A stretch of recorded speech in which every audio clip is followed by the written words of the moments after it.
Greetings, everyone. Welcome to the kickoff of our Wildlife Conservation Awareness Campaign. We are so excited to have Brian Arroyo with us today from the U.S. Fish and Wildlife Service. Now, I know that you've mostly seen his bio, but we do have a few folks joining us from outside Marcel Day.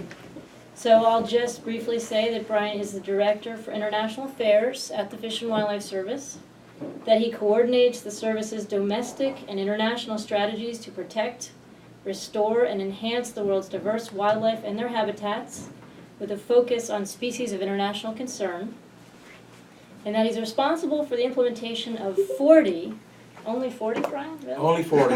I get bored from time to time.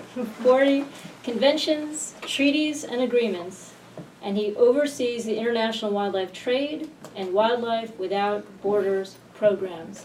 On a personal note, I'll just say that I've looked forward to this talk with great joy and also with some anxiety. Joy because it's Brian and it's going to be great, and anxiety because some of the things that he needs to talk to us about will be a little bit difficult to hear. So with that, I present to you Brian Arroyo. Thank you. Well, good morning, good afternoon perhaps to some. It is certainly a pleasure to be here, and Rebecca, thank you for the invitation. Okay. I think I want to reserve some time for questions in dialogue, because I think that's probably one of the best ways to get perspective, and particularly, God knows I can use all the help I can get, and I do need a lot of help. So I thought I'd probably start with a few slides about a little bit of what we do in the service and share a little bit of my background. And so here's who we work for. These are my bosses. These are the magnificent creatures of our planet. Our little blue ball that's traveling through the universe, and we are all passengers on it. But these people, these animals cannot speak. They cannot defend themselves, so we do it for them. And you'll see a smorgasbord of birds and animals in there, but please don't for 1 second believe that we don't care about plants as well. I have 2 botanists on my staff, and they will be mortified if I don't say something that plants are species as well. Some of these species are very iconic. Some of them you are somewhat familiar with their plight, but I'll touch on them a little bit. I mean, puffins are doing fine, but they represent our migratory bird efforts. They are both domestic and international. In fact, migratory birds are going to be the linchpin for us to continue to implement and expand domestic efforts that we have taken to look at landscapes as our conservation mantra in a way to focus our limited resources and effort. But it makes no sense for us to work domestically, spend millions of dollars domestically on their conservation if we don't protect the rest of the range, particularly those that migrate south of the United States, where they spend most of the year. So we are aligning our efforts with our migratory bird program. They have an international migratory grant program. We have tremendous connections and expertise as well as grant programs, but also with the states. The Association of Fish and Wildlife Agencies has an effort called Southern Wings that focuses also on migratory bird species. So if the 3 of those efforts get aligned, I think we can make a lot of progress. Top of the center there is pangolins. Those of you who have never seen one. This is a species that is endangered. It occurs both in Asia and Africa in many countries. However, recently their scales have become fodder for soup making in Asian countries. And we started dealing with that. We started working with the range countries. And this is almost, for us biologists, I'll talk about it as an amoeba. You pinch it on one side and it spills on the other. So what we're seeing now is a new modality that, oh, okay, so there's some, okay, great. So the new modality is pangolin fetus soup. So even before they're born, they're being extracted out of their mothers and used for soup. Oh my God. Top right is nautilus. This is an incredible result of evolution. This animal lives in the deepest part of the Pacific, very, very rare, you have to go to depths to study it out in the wild. The Smithsonian Institution actually has been the first institution to successfully breed them in captivity. But these guys are taken out of the water, the meat is disposed of, and then they use the shell for little trinkets, jewelry, in a non-sustainable way. And I'll talk a little bit about CITES, which is about sustainability of the use of resources. This is one of the species that we're thinking about perhaps proposing some action for protection at the next conference of the parties at CITES in 2016 in South Africa. The turtle, there's a sea turtle. We have invested for decades on sea turtles. We're seeing some recovery, but we're still having poaching problems, even in the United States. I grew up in Puerto Rico, so I'll use the example of Puerto Rico. I mean, recently there was a ring that was finally caught, which is our strategy. We're not going after the single poacher. Going after a single poacher really doesn't help. You've got to go after that ring, that network. And there was a market. Somebody will order the meat, and somebody will go find the turtle, and then they'll sell it. And I'll put a little personal point here. My first exposure to this type of stuff was, I was 12 years old. And my dad and I had one of the little pangas, and we kept it at our place, and next door there was a seafood restaurant. And I saw another panga come in. The guy goes in, comes out, takes the sea turtle out of his little panga, puts it on the dock, cuts his head off with a machete, takes out his knife. Masterfully, he carves this thing, quarters it, everything, takes the shell, puts it back in the panga, and leaves. It was before the Endangered Species Act, so I'm kind of letting you know how old I am. Please, those mathematicians, stop right now. That led an impression on me, and I will ever remember that day and that moment. So maybe that's part of where my passion comes, because I've seen it firsthand. Front and center there is the elephant, one of the iconic species that, at the current trends of poaching, perhaps within the next decade, they'll disappear from the wild. And they'll disappear from the wild because of greed. And I'll talk a little bit about what that entails and what is happening and the trends and how things are changing. But I wanted to share these little bit of photos to kind of put a context of the rest of what we're talking about and the kind of actions that we're taking and strategies that we're trying to develop and work with. Rhino, on top of that polar bear there, rhino is in the same plight with the elephants.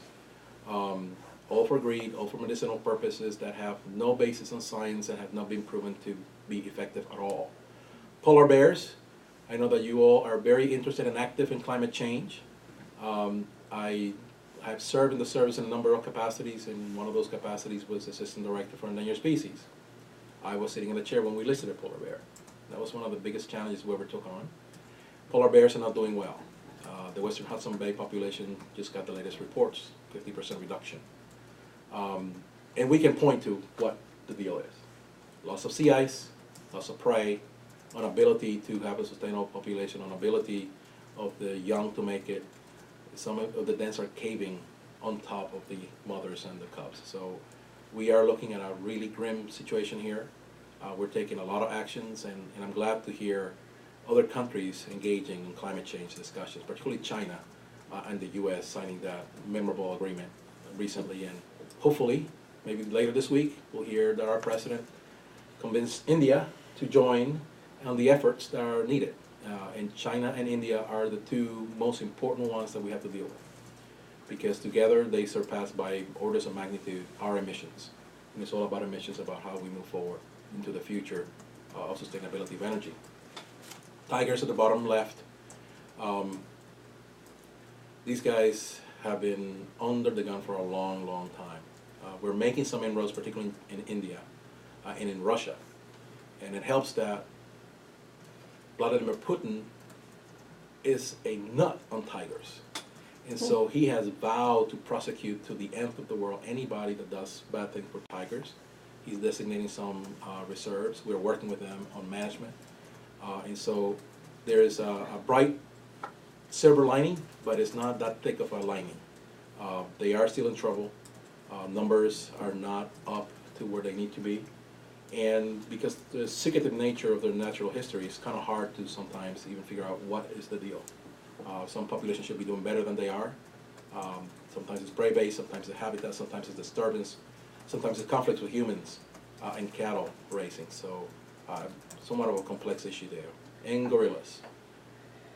Gorillas are the ones that people don't pay a whole lot of attention to. I get to see the reports, I get to see the photos, I get to see the videos of their limbs being cut off and being sold on the side of the road just because somebody thinks they have some mystical powers. They're just animals like anybody else, and these guys have been through a number of bottlenecks, and so the window may be closing on future robust populations. So enough of that, let's talk about something else. So I want to share a little bit of some of my trajectory here. I have had 24 years of a magnificent career. I am both honored and humbled to be serving the American public, but also humbled that I work in an agency like the Fish and Wildlife Service. I've had many offers from other agencies, outside companies, and I always tell them the same answer. I'm a lifer with the service. And this position that I'm holding these days, the Assistant Director for International Affairs, is one that somebody can pry off my dead cold fingers, because I'm not as challenging as the issues are and as brutal as some of the things that we have to deal with are. I have great memories on my career. So I'll mention the One Top Center. That was at the last Conference of the Parties in Bangkok. I'm the grandson of a sugarcane cutter, a man that makes 60 cents a week. My father was a pet groomer for 40 years. I would have never imagined that I will be representing the United States of America at such an event. So my gratitude to the agency and the opportunities and the mentors and leaders is enormous. Next to that, on the right, I'm with Joshua. Joshua is a 12-year-old who has developed an NGO to raise funds to research nautilus. And he came to Washington. We facilitated for him to go and see the Smithsonian's breeding facility. And I'm glad I will not be competing with him for a job because we walked through the coral reef exhibit and he's naming all the species in that exhibit. And I started asking him questions. I mean, are they teaching this in school these days? Because I graduated a few years ago. And he's telling me, no, I get on the internet and I learn all this stuff and it's all there. And so it's a way of us paying attention to technology and paying attention to the social media and using it for all age classes, because I think we can make a big difference by sharing good information tailored to the right age class. In the center, I'm with Lynn Greenwald. Some of you probably know Lynn. Lynn is a former director of the Fish and Wildlife Service. But since the day I met him, he has been a great mentor, and he's a guy that I can call when things are going really, really bad, and I can say, Lynn, I'm dealing with this. What do you think? He says, you know better than me. You're in the chair. Do what you think is right.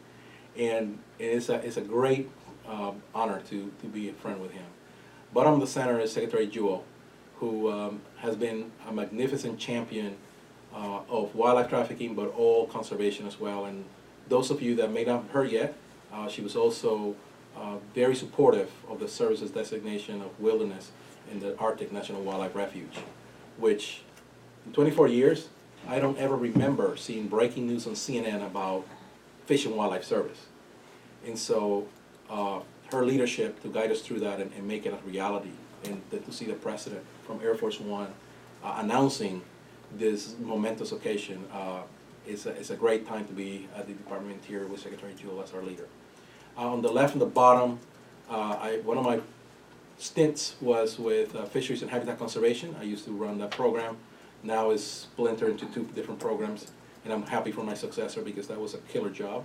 It was way too big of a job. But here I am in a fishing derby with Down syndrome kids that have all kinds of difficulties, physical difficulties and mental difficulties. And I put that in there so that we never forget that the kids are the future. And to see that smile, because she caught a little bluegill in the Congressional Gardens pond, and she wanted me to help her take it out of the hook. And seeing her mother afterwards cry because she said, I haven't seen that smile on my kid in a long time. Thank you for doing this. It's a reminder that we should get from behind our desk and touch our constituencies and spend time with them and make them feel like they are special. And I'll finish up with the one on the bottom right. I'm holding a chick of a Puerto Rican parrot. As I said, I grew up in Puerto Rico. My grandfather used to tell me stories about parrots coming down and eating all their corn, and they having to shoo them away because that was their food, to the point where 98% of the island was deforested. There was a few remaining parrots, and now we are about to potentially launch the third reintroduction of that species, and they're breeding in the wild and they're dispersing on their own, repopulating the island. A great conservation success story that is based on science, based on effort, and more importantly, based on the guys that were there every day. A hurricane comes through, those people spend the whole time of the storm with those parrots, protecting them. Those are the true conservation heroes of the Fish and Wildlife Service, and we owe them all of these successes because they're the ones who get it done. So here's a smorgasbord of species that were important at the last Conference of the Parties. Sharks was a great success. Is a great example of working with other countries. We, in fact, worked with other countries to develop their proposals and supported their proposals. One of the assets I bring to the position is that I'm Latino. I can talk to the Latin American countries who were a little ambivalent about what they were going to vote, and just making an intervention in Spanish in the middle of the Conference of the Parties made a difference. And so we were very successful. There were species that have been proposed a number of times: hammerhead sharks, poor beagle, several COPs, and they never got the votes. And this time we got the votes. And so here, this goes directly to shark fin soup issues. It goes directly to habitat conservation issues. It also goes directly to illegal trade. And so we tackle all those angles at the same time. We got some freshwater turtles there, working with African countries and China. So China was a co-sponsor of freshwater turtle protections at CITES. So we all like to beat up on China, and deservingly so. They have not taken strong actions in many areas that we would hope they would, but they're showing signs of positive action, and so we need to celebrate that and continue to work with them. Manta rays were involved also with the sharks. The manta rays is one of the most terrible things that you can do to a species, because what they do is they cut the gill rakes. That's all they do with that magnificent, huge animal. All they take out is the gills. I don't know where this historical belief comes from, because it makes no sense whatsoever. But that's what happens to the gills. And elephants, we all know, is the ivory. And we put some protections, and we put some countries on a list that needed to prepare action plans for protection of elephants as well as rhinos. And now their feet have been held to the fire. John Scanlon, the Secretary General of CITES, from what I can tell, has been one of the best ever. He is very firm, he's very engaged, and he takes the approach of working with people. The plant there, my colleagues, botanists, will be very, very happy. The red flower is ginseng, and it's domestic ginseng. We are having an issue domestically. Ginseng is highly valued and prized in Asia. And I've seen exhibits where they post the prices and they celebrate ginseng as a medicinal herb, but domestically there's poaching going on. We're trying to work with the states to set up quotas, educate people, but here, lo and behold, comes a TV show that glorifies the poaching, that makes all the drama of the poachers fighting amongst themselves to get the roots and be the first ones to get it and find their places and then steal from each other, and that apparently sells. I don't know why, but it does. And so we're working with the network to please just either put a disclaimer that this is all fake, or they are actually aiding and abetting. And so they haven't decided which one they want to take as a course of action, but we are working through our law enforcement and the state agencies, because the state agencies are also having an enforcement problem. So this is to illustrate that even in the United States we have issues.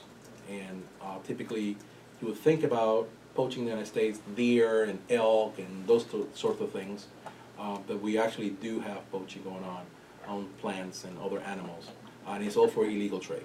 And illegal trade is this corn that is going to be around for a while, because it's morphed, it's changed from what it used to be.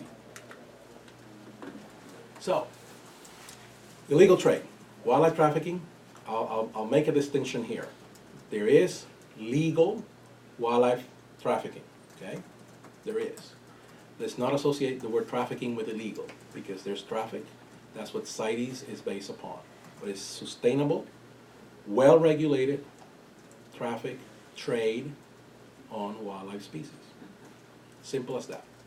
Now, illegal wildlife trafficking has more from a crime of opportunity to a syndicated crime. And you all are in business world, so you probably understand this analogy. Think of it as a big company.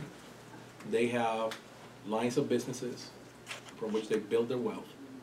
And when things are not going well, you open a new department.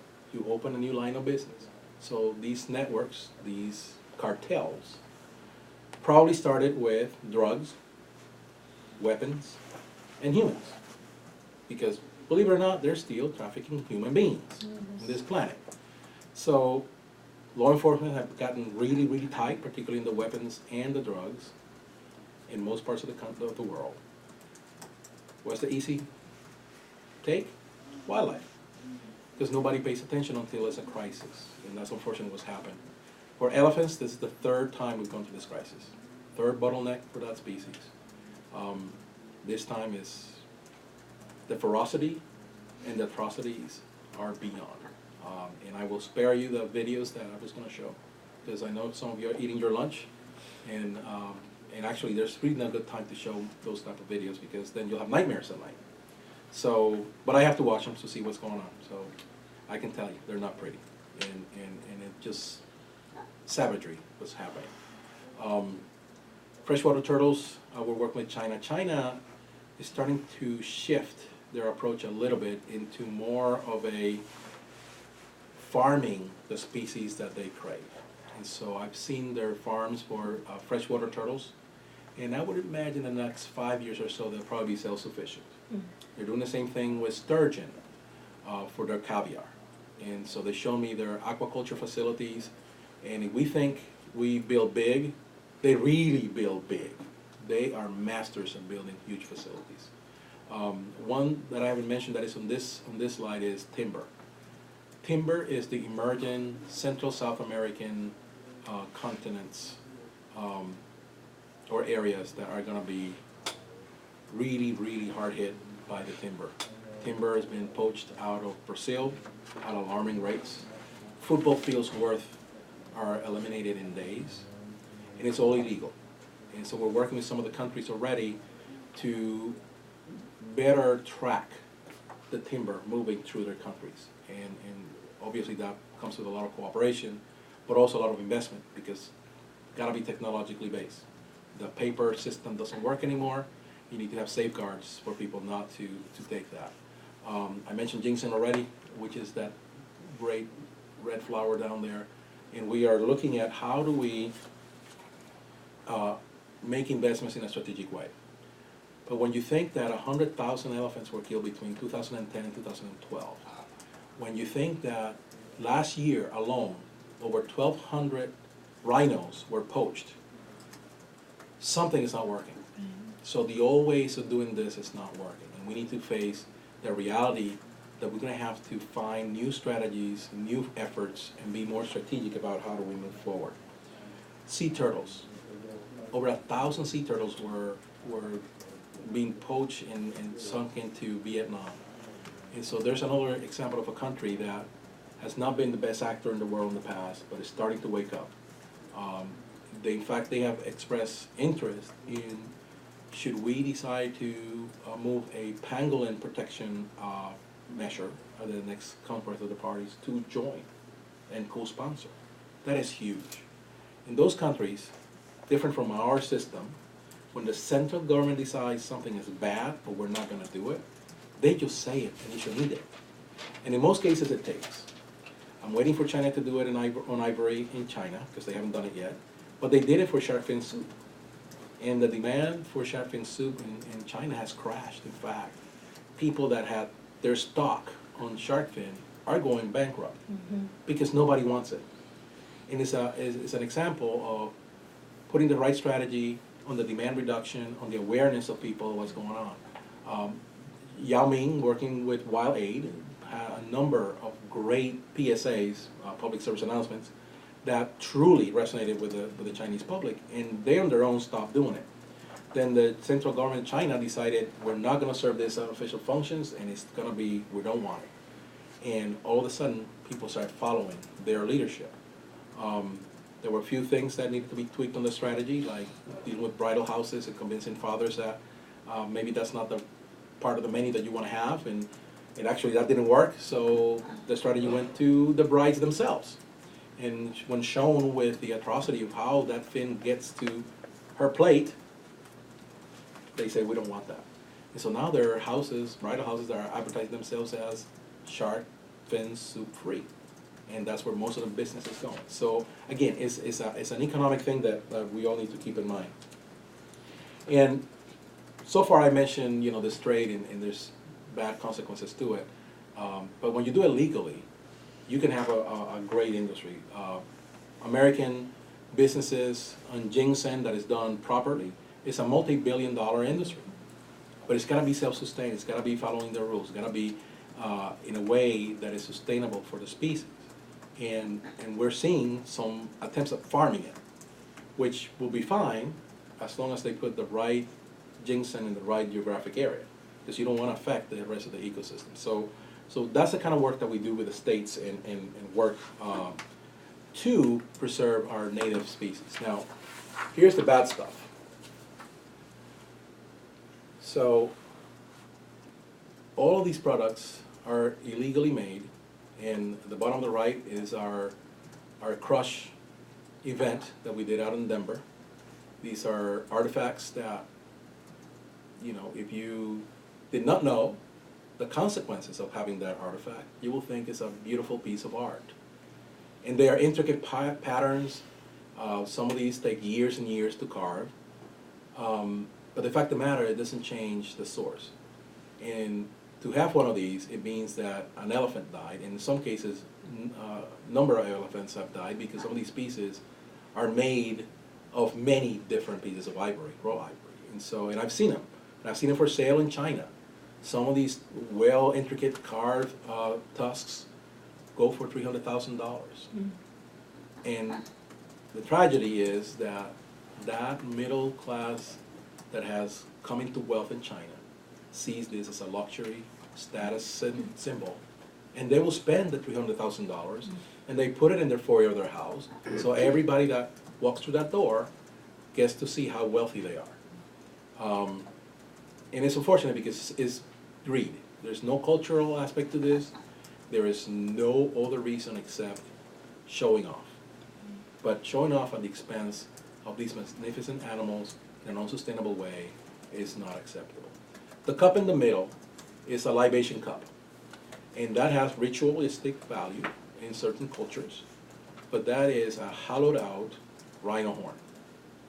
And as one have seen how this is done, when you cut the horn of a rhino and it's still alive and it's breathing through where the horn used to be, it's horrific, and it has no place in humanity. So this is just atrocious. On the left, there's just one of the shelving units that we have with all of these big cat heads that have been brought in illegally, and they were poached. And so when you look at all these things and you start thinking about what does that mean, take the wildlife to the side. Let's forget about wildlife for a second. Don't repeat this that I said that. We stop thinking about wildlife for a second. But it was only 1 second. This represents the economic future and the heritage of the countries where these animals were poached from. Those local communities are having no benefit whatsoever out of that wildlife, out of those products. They don't see anything except that they're losing their local natural heritage. Heritage that in most countries equates to ecotourism, equates to source of income, and we have worked with local communities to make that transition, to have them see how wildlife in their habitats in the forests actually can bring more to their local communities in terms of economic opportunity and standards of living than just poaching them.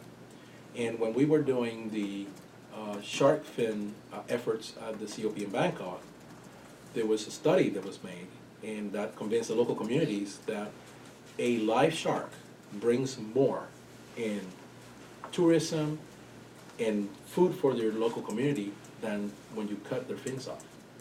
You get 50 cents at best per fin. You take a scuba diver out there and you guide them to where these sharks are, you're gonna make hundreds and hundreds of dollars in a day. And when that math was presented to them and a few pilots were implemented throughout the world, the message got out and the support came from the local community. So that's the kind of thing that we need to be thinking differently. Consequences.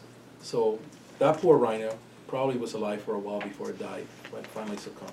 The elephant carcass looks like it's been there for a while, but a magnificent animal without its face is just unacceptable.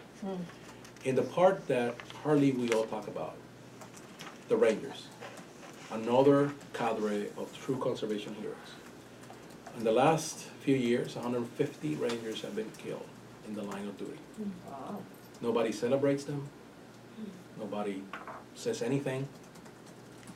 So we develop a small fund that when a ranger is killed in the line of action, line of fire, we provide the widow and the kids a little bit of a grant for them to survive a little bit until they find another source of income, because these rangers are the sole source of income for their families. It's unfortunate that we had to do that, but it was the only fair thing to do, because they are standing on the line. We all are back here. I sit behind a desk within the Beltway, and yeah, I do what I can, and I go to the Hill, and I do briefings, and I do things like this.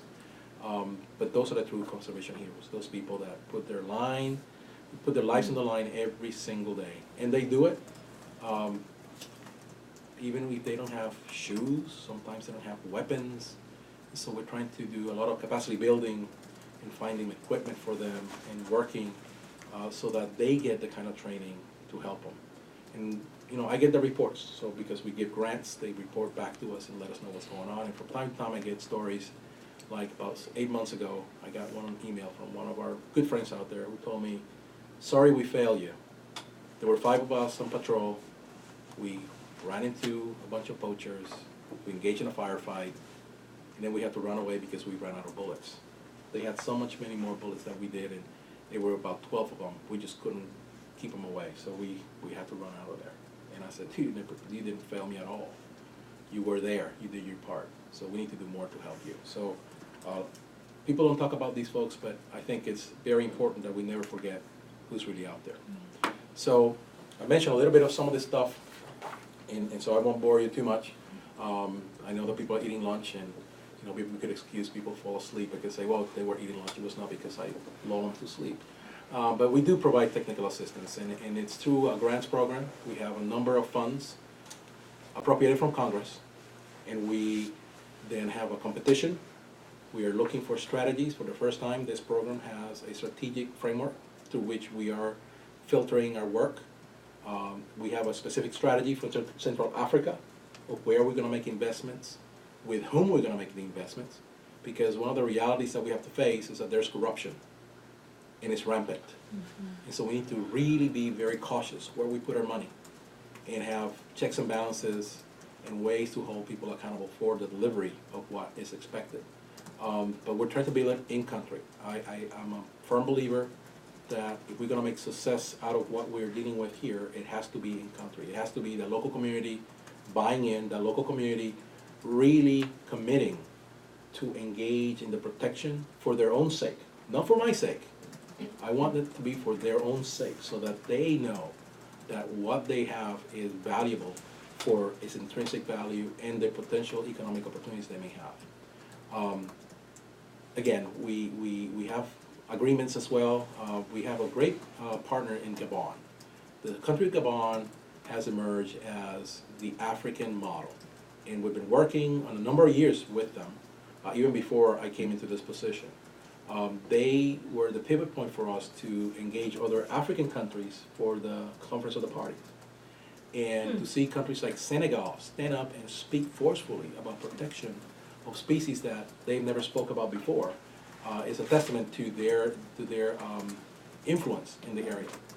We have a 5-year agreement with them so that we have some stability and then we can move forward developing further the model that we have with them that covers from the technical implementation all the way through the policies and politics that they need to work within the country. So perhaps we can conceptualize that and adapt it to other countries as we work with them. We regulate the trade, and species are protected under CITES. As I mentioned before, ginseng is a multi-million-dollar industry. We also have American alligators. Watchmakers use alligator skins, and they prefer the ones from the United States because they are farm-raised. The skins are pretty much perfect, high standards, and then they get exported to be tanned and prepared. They go to Switzerland for the watchmakers, and then they come back as $150,000 type of watches. That sustains a whole industry in southern United States, and it's a multi-million-dollar industry. It's legal. The law allows for it. So we try to make the most out of what we can to make sure that they're humanely treated, the facilities are right, and that no illegal work goes on. Because, as you know, we have a lot of alligators in this country, and it would have been easy to forge things to make that illegal market work. But working with the states, with the industry, the standards are so high that there's no possibility of that happening, which is great. And so we're doing the same thing with freshwater turtles, and working with the industry to make sure that there's no loopholes to deal with that. And then we also train on CITES. In fact, Cameroon is a perfect example where there's only one person processing every single permit in the whole country of Cameroon.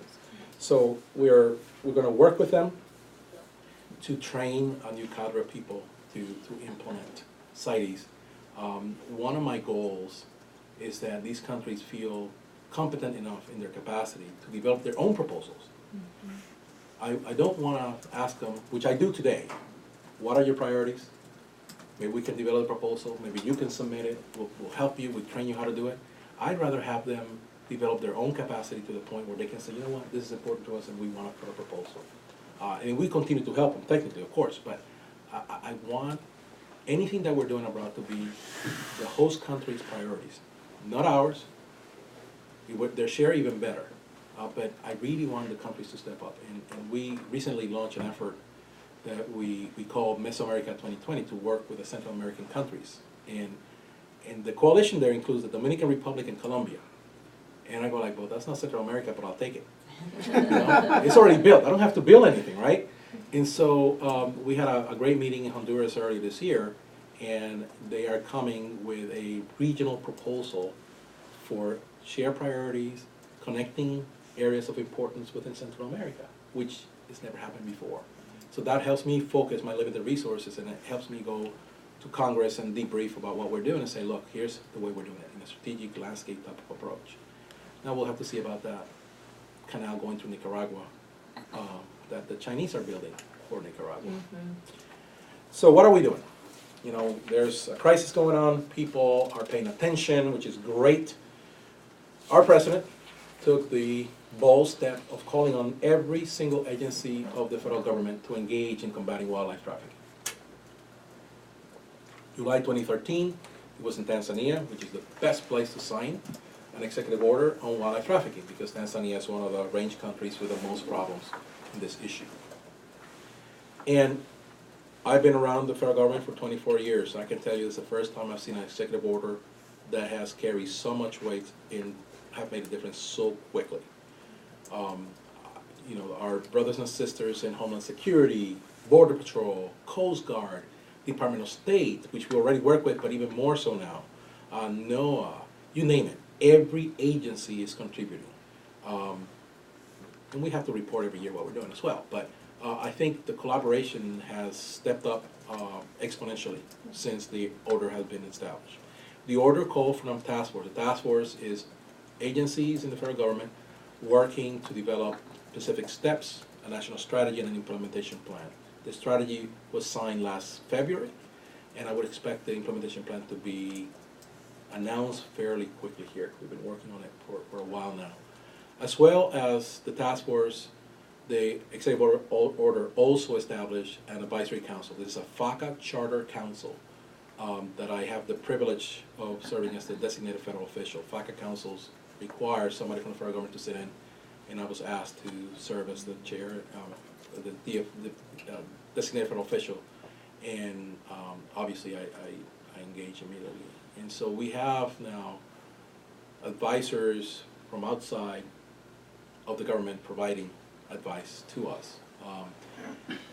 I designed it in a way that we're going to rotate. I don't like things being stagnant.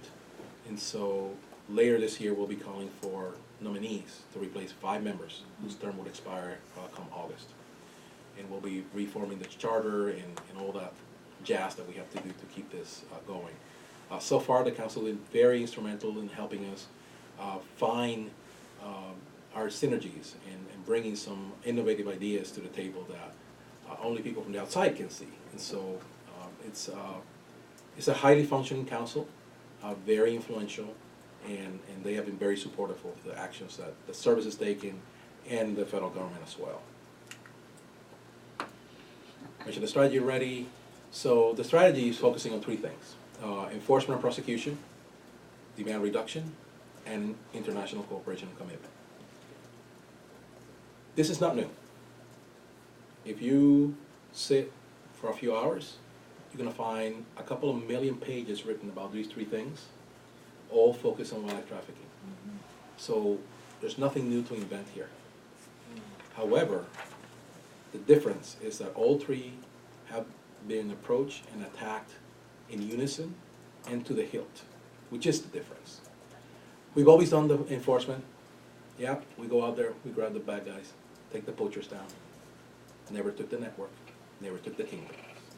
The prosecution, every country has different laws. There are countries that, like in China, is life in prison and you get caught.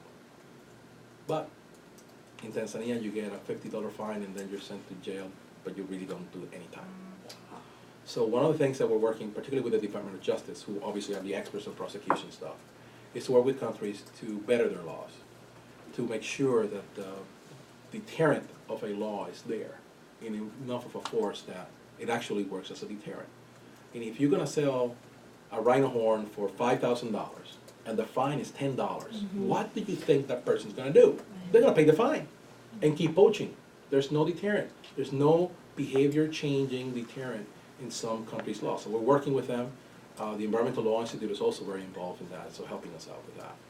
Demand reduction is the little black duck that nobody pays attention to, even though we all talk about it. 3 crises with the elephant. 3 times we put demand reduction as an important thing, but we never did it. So we have now groups that are sophisticated enough, like Wild Aid and others, that know how to do campaigns and do demand reduction. I think we need to go a step further. Campaigns are great, but I want to see some monitoring of those campaigns and see actually the long term, what really changed. Did we change the behavior? Did we educate a population well enough to realize that what they were doing was totally unfounded on anything, and it was not the right thing to do? And so, so that will take a more of an involved and longer term effort, but at least we're taking the steps to do that. Whereas before, we'll talk about it, and maybe we'll put an ad on the Washington Post and a few posters in the Metro, and that's that. We need to do it as involved and as committed as we are doing the other 2. And obviously the international cooperation. I mentioned John Scanlon before, but it's not just John Scanlon. I mean, the whole team of CITES has been amazing.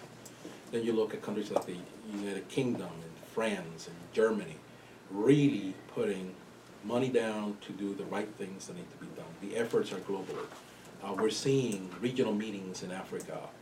We co-sponsored one recently in Tanzania where they brought 7 countries together to talk about how are they going to do a strategy at the regional level on top of what they're doing domestically in each one of those countries.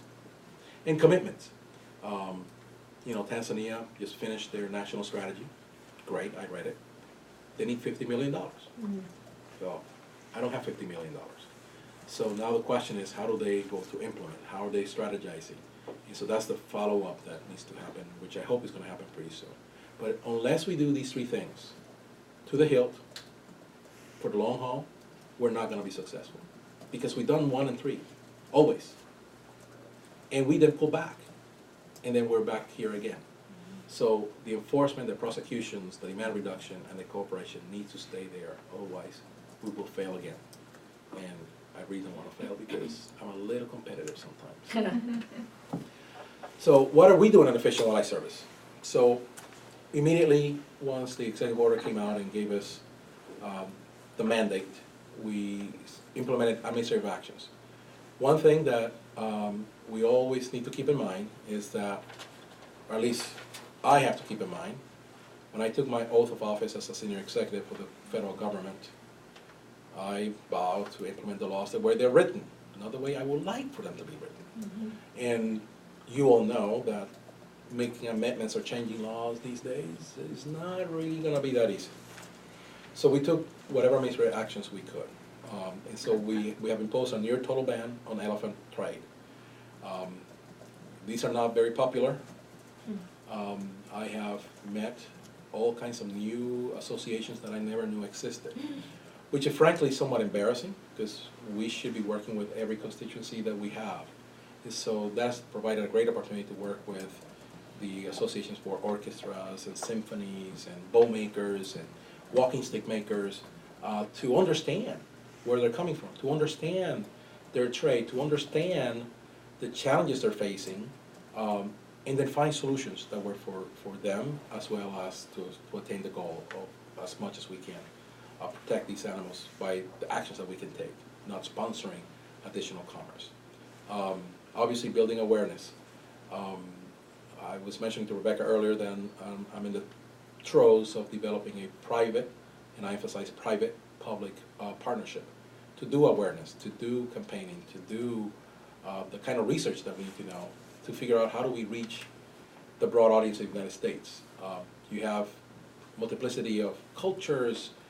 Geographically, some messages resonate in some places, but not in others.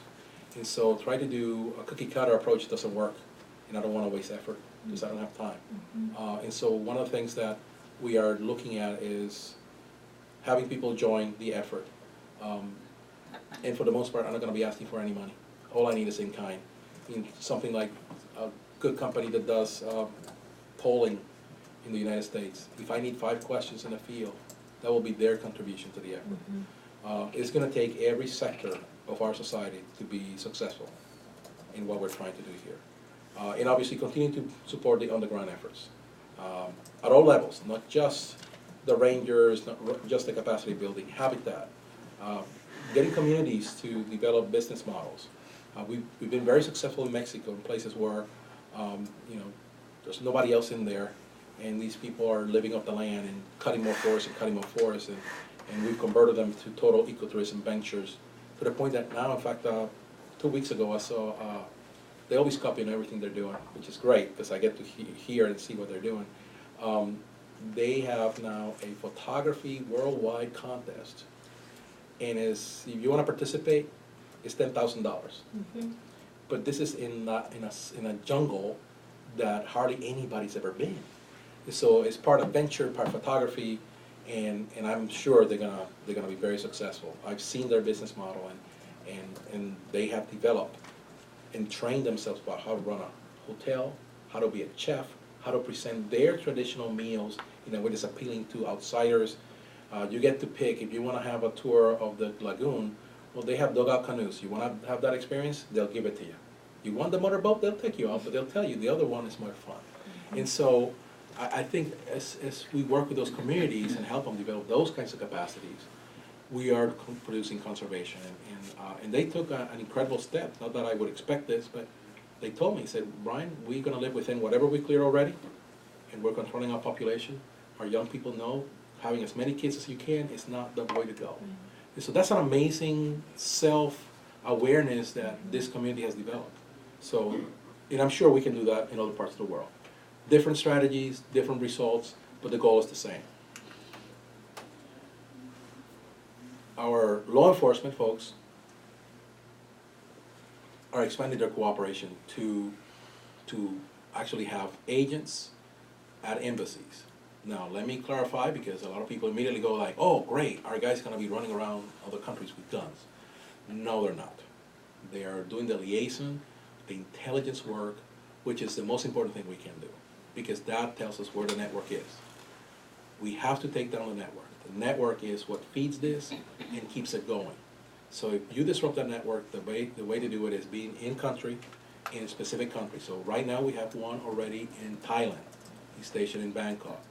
We are in the throes of deciding between Beijing and Shanghai in China. And we may end up having to put two because it's too much work for one person. But so we'll have to figure that out. We're going to have one potentially in Peru coming next year, and then we're looking at other parts of the world. An unintended result, consequence, in a positive way, is that other embassies are raising their hands and saying, wait a minute, I'm interested in this, I have this issue, can I get one as well? And so we're working with Congress to find the resources to do that, because these are not cheap to do. Living expenses and then providing them with what they need to do their work is not easy.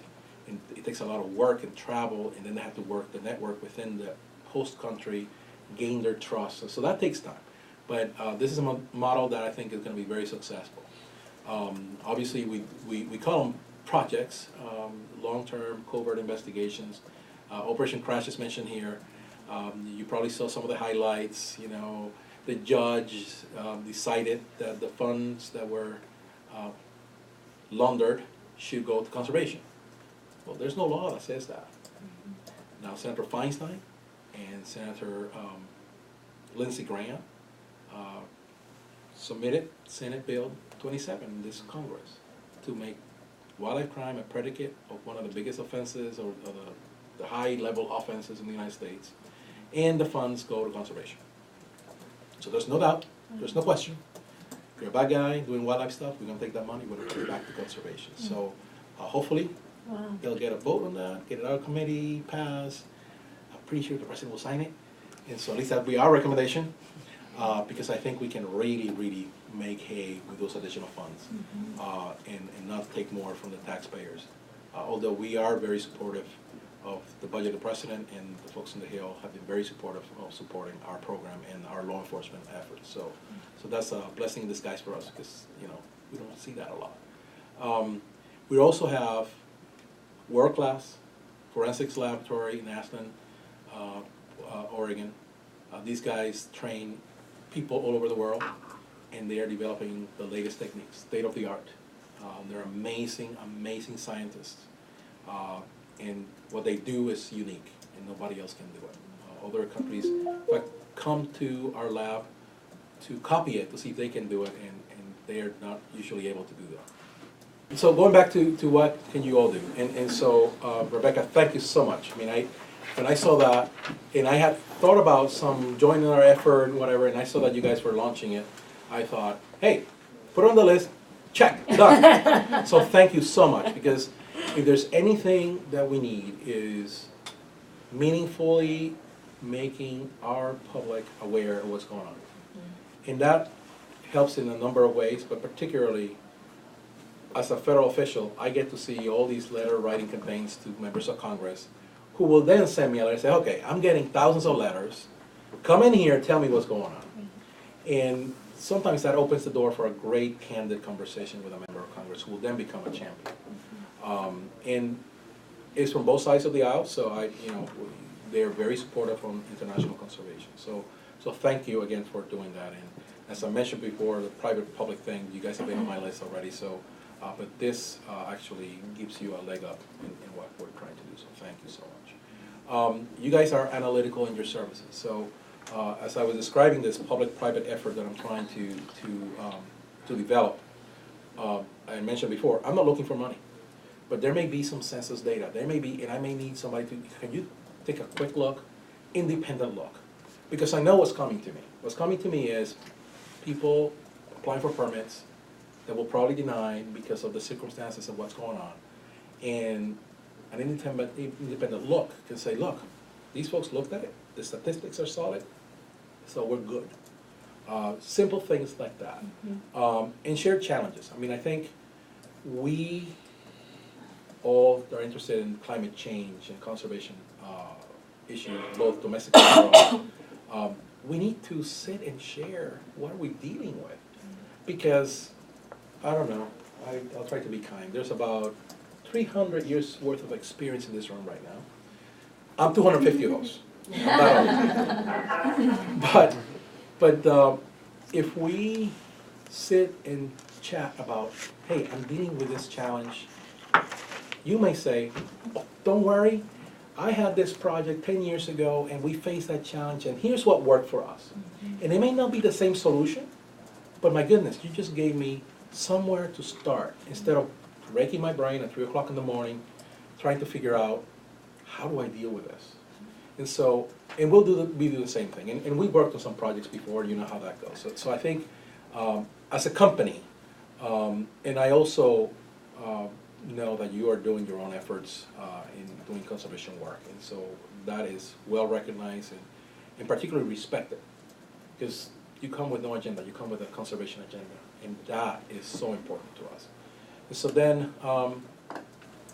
individuals, well, I mentioned already, members of Congress. You know, way too often we forget we're voters. And we have members, and we should talk with them. And I do it both personally and professionally. And I got a congressman that walks the streets of the district from time to time, or calls. And I think they expect me not to pick up the phone, but when I hear and I recognize the voice, it's our congressman. Oh, how are you doing? And then we have a short conversation. And I always tell him what I'm working on and what is happening, and to make him aware. Spread the word. We all do community stuff. Church, Boy Scouts, Girl Scouts, baseball team, basketball teams.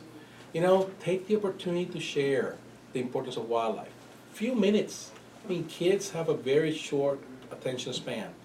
Even shorter now that they can say, well, wait, they'll pull out their iPad or their iPhone and they go like, oh, you know, and then they'll teach you. So be prepared to talk with kids. They know a lot more. Our own actions, our own personal actions. Well, Rebecca and I were talking earlier, and she mentioned I've been all over the world this year, and it's true.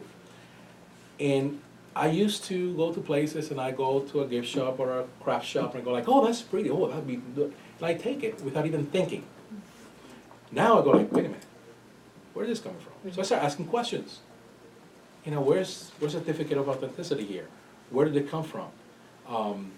In one trend that I'm seeing a lot in Latin American countries these days is that all women cooperatives creating products to be sold. And I always ask, and you can tell the real from the fake. The real tells you personal stories, tells you which communities. You go like, okay, this is real. Or that, oh, well, yeah, they're made by women. You say, okay, yeah, see you. So be conscious. Be particularly, you know, when you go to restaurants. I know that there's still shark fin soup sold in the United States. You know? Don't buy it. Just do the same thing as the Chinese are doing. Don't buy it. The tiger stamp. We finally got it reauthorized. It took a lot of effort. I'm having to potentially ping the U.S. Postal Service because I haven't seen it really promoted or advertised. And so when you go to buy your stamps, let those people know that you want the tiger stamp. If they don't have it, say, well, you should have it, and here's why. So things like that will help us. And it's the tiger stamp, but please remember that it helps elephants, rhinos, tigers, great apes, and marine turtles, which are 5 multinational species-specific grant programs. Those are authorized per Congress, and they're authorized to receive the funds directly in equal split for each one of the funds, which is great. I don't know about you, I'm kind of old, but I do have my own Facebook, and I see something and I repost it. I don't retweet because I don't do tweet. I don't do the new things. I've heard there's like 3 more things coming up. 2 already kind of out there. My daughters know all this stuff. They're 20 and 24. They know everything. And I'm like, Dad, get a tweet. Sweetie, I barely have time for Facebook. Well, Twitter is faster. It's just shorter.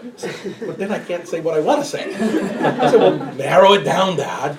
So use your own. I mean, just help spread the word. When I started doing my Facebook stuff, in my personal Facebook, I have friends from high school that have never heard of wildlife stuff. And they'll send me a little note and say, Brian, you opened my eyes. Then I went and started checking on the web and learned all this stuff. Oh my God, what can I do? And so I give them some advice on what they can do. Where we're going. Well, I'm glad that we're having this discussion. You know, God knows I can use all the help I can get. But where we're going is to a world where wildlife is appreciated, is protected, and respected. This scene may not happen in 11 years, 10 or 11 years, if we keep the trends that we're going.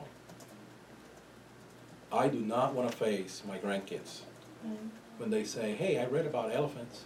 What happened? Hey, I read about rhinos. What happened? Hey, I saw this Disney movie and there was this animal. Where are they? It behooves us all to do what we can. So where we're going is, hopefully, to a place where I will say, yeah, there's thousands and thousands of them in the natural habitat. And yeah, we had a number of people that helped. We all worked together. We got it done, and they're still around for your grandkids to see. So thank you very, very much. On behalf of the Fish and Wildlife Service, I greatly appreciate the opportunity to address you, to join you in your effort, and to have you join our efforts. Thank you, Brian. I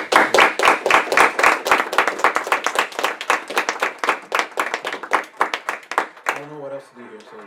Your passion is amazing. So, Brian, we want you to know a few things a few steps we have taken. One, obviously, is the Wildlife Conservation Awareness Campaign, and the idea behind that is actually pretty simple. It's that people can't do anything to help for things they know nothing about. And so, without awareness, we're kind of dead in the water. And hopefully, through talks like the one you just gave, we will be able to reach potentially thousands of people who actually have not ever heard anything about this stuff. Yeah. Second is we have signed the Wild Aid Pledge to not knowingly in any way acquire any product or service that is related to the illegal wildlife trade. And we have signed it as a company. I would encourage those of you who are interested to do that as individuals. And then thirdly, we've adopted an elephant, Lentili, and through the David Sheldrick Wildlife Trust. And I just want to share with everyone who's with us today what that trust is. It is a trust that assists and advises the Kenya Wildlife Service, and it manages an orphanage for elephants and rhinos. Its job is reintegrating orphaned elephants back into the Kenyan wildlife. At the heart of its conservation activities is the Orphans Project, which has achieved worldwide acclaim through its hugely successful elephant and rhino rescue and rehabilitation programs. To date, the Trust has successfully hand-raised over 150 infant elephants. And this elephant is one of them. Her name is Lentili. She's now about 3 years old. She was found by the rangers, orphaned and wandering in northern Kenya. She had been separated from her family for some time. The family was never located. Somehow the rangers managed to get a blanket over her head, get her into the back of a cart, get her into an aircraft, and fly her about an hour to Nairobi to the Trust headquarters, right?